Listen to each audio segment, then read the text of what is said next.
Hello बच्चों, मैं Punita Tripathi US academy and institute Gorakhpur की संस्कृत अध्यापिका।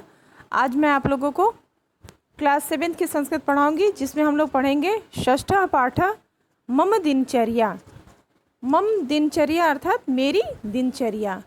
इस पाठ में इक्त्वा, तुमुन और लेप प्रत्यय का प्रयोग किया गया है। तो आइए सबसे पहले हम लोग समझ लेते हैं कि इक्त्वा, तुमुन और लेप प्रत्यय क्या हैं और ये कहाँ लगाए जाते हैं। तो इक्त्वा प्रत्यय, इसका अर्थ होता है कर के या कर कर। इसका प्रयोग धातु के साथ किया जाता है, जैसे गम धन इक्त्वा प्रत्यय। तो इसका ये दोनों जुड़ करके गम धन इक्त्वा हो जाएगा गत्वा, और इसका अर्थ हो जाएगा जाकर। और पठ धन इक्त्वा प्रत्यय, तो इनका संयोजन करने पर ये हो जाएगा पठित्वा, और इसका अर्थ हो जाता है पढ़कर। तो इस तरह से जो है इक्त्वा प्रत्यय का प्रयोग किया जाता है। और इसके बाद हम लोग देखेंगे कि तुमुन प्रत्यय क्या होते हैं। तुमुन प्रत्यय, इसका अर्थ होता है के लिए। जहाँ भी के लिए का प्रयोग करना हो वहाँ पे तुमुन प्रत्यय का प्रयोग किया जाता है। इसका प्रयोग धातु के साथ किया जाता है, जैसे खाद धन, खाद धातु है और तुमुन प्रत्यय है, तो ये दोनों मिल करके क्या हो जाता है खादितुम, और इसका अर्थ बनता है खाने के लिए। क्री धन तुमुन प्रत्यय, क्री ये आपका धातु है और तुमुन आपका प्रत्यय है, जिसका अर्थ हो जाता है ये क्री धन तुमुन, ये दोनों मिल करके बनते हैं, शब्द बनता है आपका क्रेतुम, और जिसका अर्थ होता है खरीदने के लिए। इसके बाद हम लोग लेप प्रत्यय देखेंगे। लेप प्रत्यय, इसका अर्थ होता है करके या कर कर। इसका प्रयोग उन धातुओं के साथ किया जाता है जिनमें उपसर्ग लगा होता है, जैसे उत धन स्था धन लेप, यानी उत आपका उपसर्ग हो गया और स्था धातु हो गया और धन लेप प्रत्यय। तो इनका ये सब तीनों जुड़ने पर आपका शब्द बनेगा उत्थाय, और इसका अर्थ होगा उत्थाय का अर्थ होता है उठकर। इसी तरह से फिर वि उपसर्ग धन ज्ञा प्रत्यय धन लेप ज्ञा धातु हो जाएगा और लेप प्रत्यय, और ये उपसर्ग धातु और प्रत्यय जुड़ करके आपका शब्द बना विज्ञाय, और इसका अर्थ हो जाता है जानकर। तो इस तरह से इन इक्त्वा और तुमुन प्रत्यय का प्रयोग होता है, और इक्त्वा, तुमुन और लेप प्रत्यय धातु के साथ लग करके अव्यय शब्द बनाते हैं। इनके रूप में कभी भी परिवर्तन नहीं होता है, और ये सभी विभक्तियों, पुरुषों, लिंगों और वचनों में समान रहते हैं। और एक बात और कि तुम इक्त्वा और तुमुन और लेप प्रत्यय, ये तीनों जो है लगाकर दो वाक्यों से एक वाक्य बनाते समय दोनों क्रियाओं में से पूर्व क्रिया में प्रत्यय लगाकर एक वाक्य बना लेते हैं।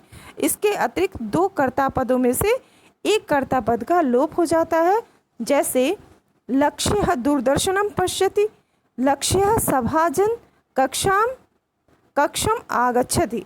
तो इसका जो है एक वाक्य बनेगा लक्ष्यः दूरदर्शनम द्रष्टुम सभा जनक्षम आगच्छति, अर्थात लक्ष्य दूरदर्शन देख करके सभाजन के कक्ष में आगच्छति यानी आता है। तो इस तरह से इनका प्रयोग किया जाता है। इसके बाद हम लोग देखेंगे मम दिनचर्या।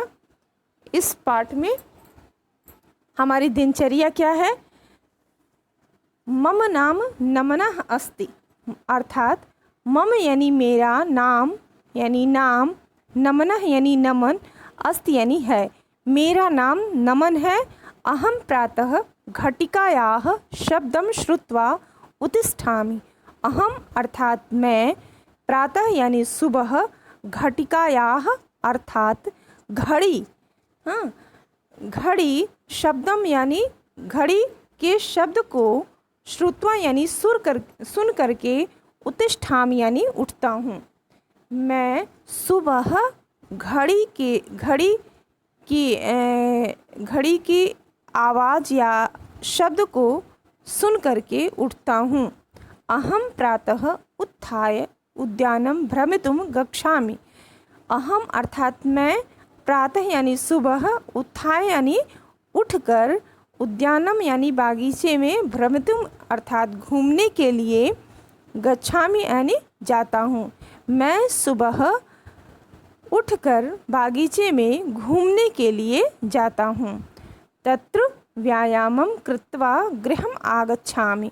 तत्र अर्थात वहाँ, व्यायामम अर्थात व्यायाम, कृत्वा यानी करके, गृहम यानी घर, आगच्छामि यानी आता हूँ। वहाँ व्यायाम करके घर आता हूँ।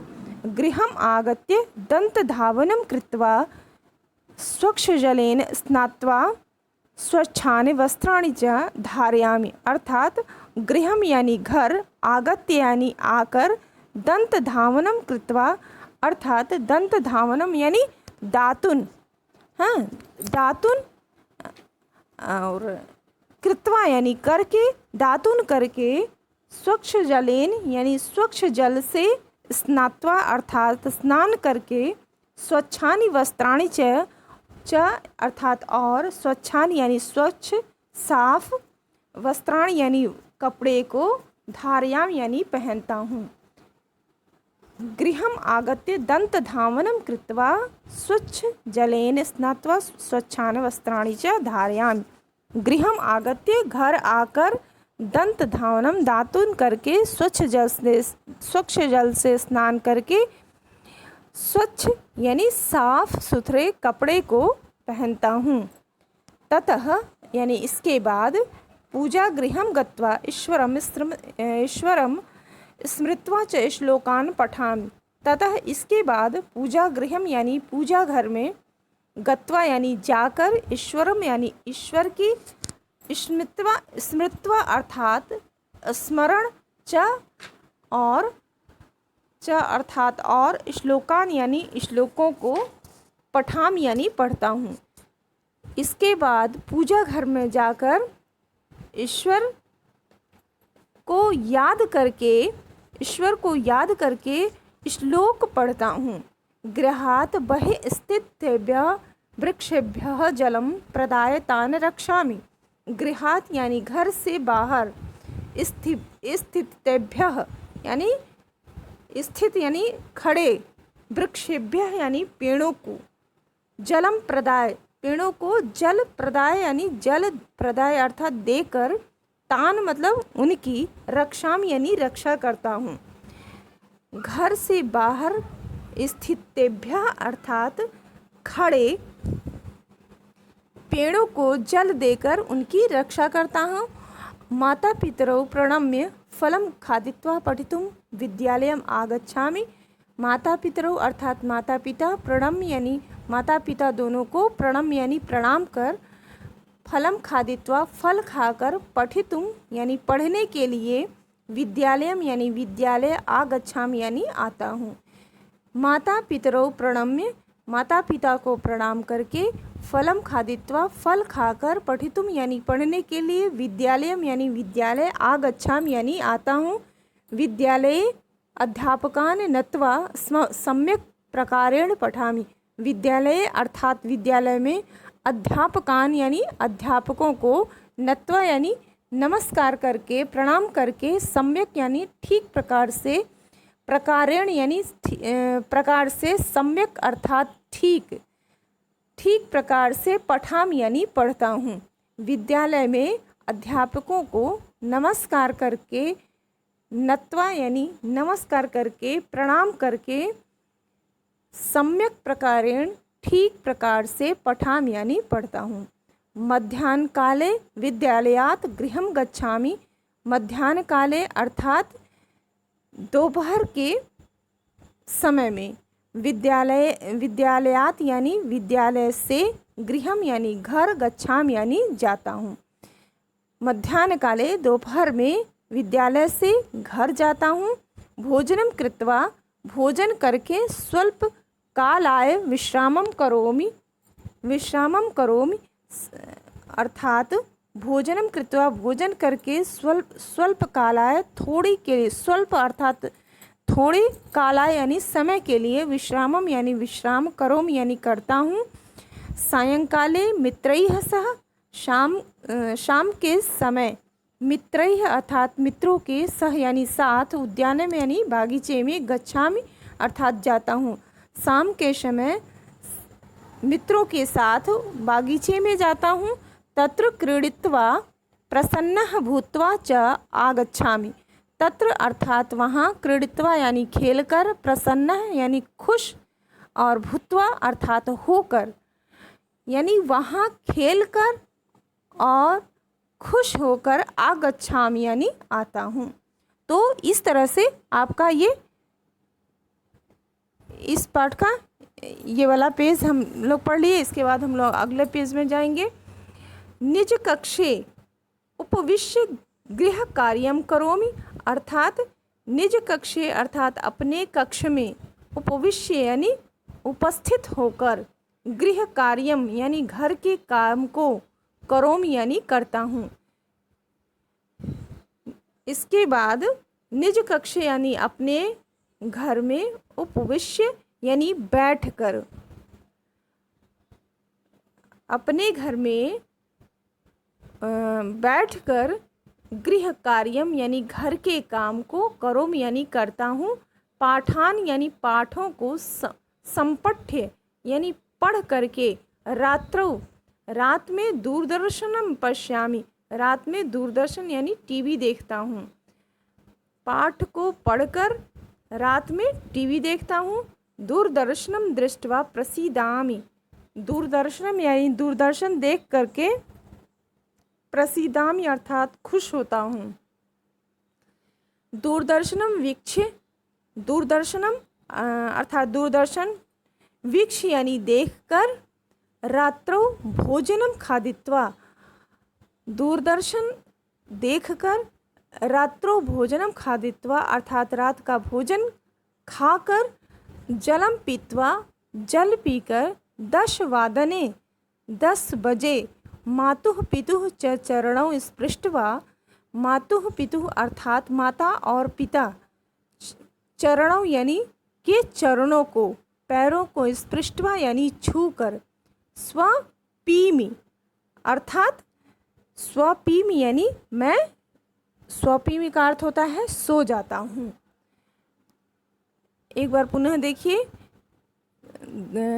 10 वादने मातुः पितुः च चरणौ, 10 बजे माता और पिता के चरणों को, पैरों को, स्पृष्ट्वा यानी छूकर, स्वपीमि यानी मैं सो जाता हूँ। इयम मम दिनचर्या अस्ति अर्थात इयम अर्थात यह, मम यानी मेरी, दिनचर्या यानी दिनचर्या, अस्ति यानी है, यह मेरी दिनचर्या है। तो इस तरह से आपका ये पाठ पूरा हुआ। अब इस पाठ में जो है, जो भी कठिन शब्द आए हुए हैं, उन कठिन शब्दों को आप एक रफ कॉपी में लिखेंगे और उन अर्थों को याद करेंगे, और साथ में इक्त्वा और तुमुन प्रत्यय का अर्थ यहाँ से कॉपी में जो लाल रंग के शब्द, जो शब्द लाल रंग से लिखे हुए हैं, वो जो है उन शब्दों में इक्त्वा और तुमुन लेप प्रत्यय का प्रयोग किया गया है, उसको अलग लिख करके उनके अर्थों को समझने का प्रयास करेंगे। इसके बाद जो है कुछ अभ्यास कार्य मैं दी हूँ, इसको आप लोग करेंगे। जैसे प्रदत्त विकल्पेभ्यः शुद्धम उत्तरम चिनुत, अर्थात जो यहाँ विकल्प दिए गए हैं उनमें से शुद्ध उत्तर को चुन करके लिखना है। और दूसरा है अधोलिखित प्रश्नानाम उत्तराणि संस्कृते लिखत, अर्थात निम्नलिखित प्रश्नों के उत्तर संस्कृत में लिखिएगा।